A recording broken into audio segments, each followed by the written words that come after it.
Asambleísta Gina Godoy.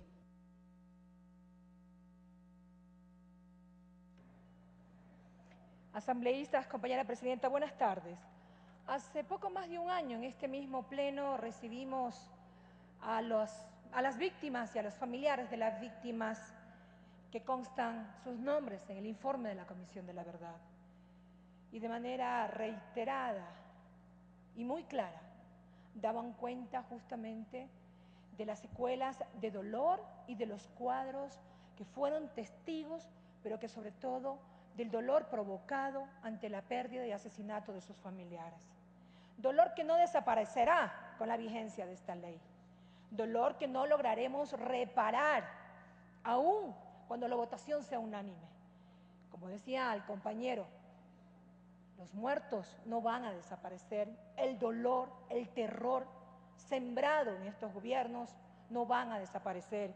Y por eso es pertinente simplemente cumplir con aquello que ordena el artículo 78 del texto constitucional. Se ha dicho en esta sala que es inconstitucional, que es ilegítimo, que no se puede. Han pasado casi 3 décadas. ¿Quién ha hecho?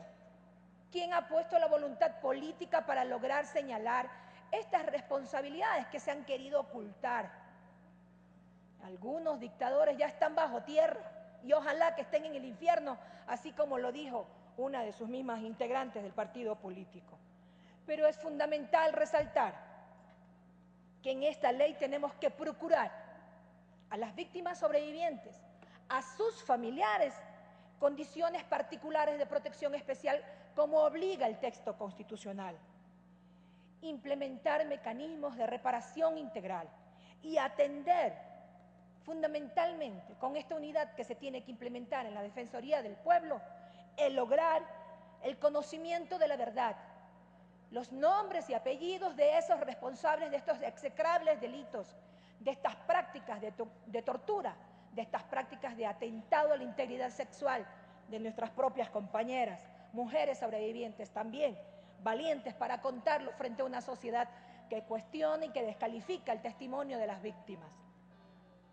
Es importante también a propósito de demandar la búsqueda de estos violadores de derechos. Yo también quiero que en Guayaquil se monte una vigilancia a propósito de la cantidad de personas que ejerciendo su actividad comercial de manera informal y ante la llegada de algunos metropolitanos más conocidos como robaburros, simplemente con un bebé en brazos y con una canasta en otra, resulta que pierden a la criatura que llevan en su vientre. Y allí no hay violación de derechos humanos. Sin embargo, algunos hablan de mantener la vida de esa criatura y de no afectarla. Pero por mantener el orden, el ornato, la regeneración, no importa, empujen al pobre, escóndanlo. Eso también es violación de derechos humanos. Y eso hay que reprocharlo y cuestionarlo, pero sobre todo eliminarlo y combatirlo. Y yo sí tengo la firme convicción de que para el próximo proceso electoral, Guayaquil tampoco se puede quedar al margen. Guayaquil tiene ahora más los ojos abiertos que nunca. El soberano es el que dispone y nosotros somos respetuosos de ello. Y por eso, en esta coyuntura y a lo largo de este periodo democrático liderado por la Revolución Ciudadana, simplemente somos consecuentes con una obligación que el soberano nos ha ordenado.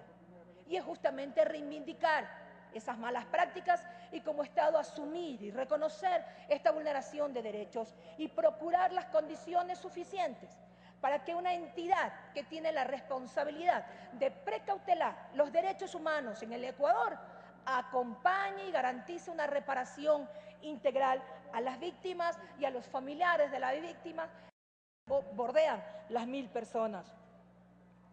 Esta ley no devuelve la vida a nadie, no repara el dolor a nadie, pero sí debe dejar sentado un precedente, y esto es que prácticas violadoras de derechos humanos, atentatorias a los regímenes democráticos, no pueden volver jamás. Por eso, señora presidenta, señalar la pertinencia de que si bien la mesa tardó 2 años en aprobar este informe para segundo debate, hoy tenemos las condiciones, con algunas de las modificaciones y sugerencias que se han hecho en este pleno, para poder hacer algunos ajustes en los artículos 7 y en la disposición transitoria, pues en breve estaremos votando por la reivindicación de derechos, pero sobre todo por el respeto a la democracia y al dolor de esas víctimas que hoy no vivieron para contarlo, pero para aquellos familiares que hoy sobreviven y demandan del Estado ecuatoriano la reparación de sus derechos. Gracias, señora presidenta.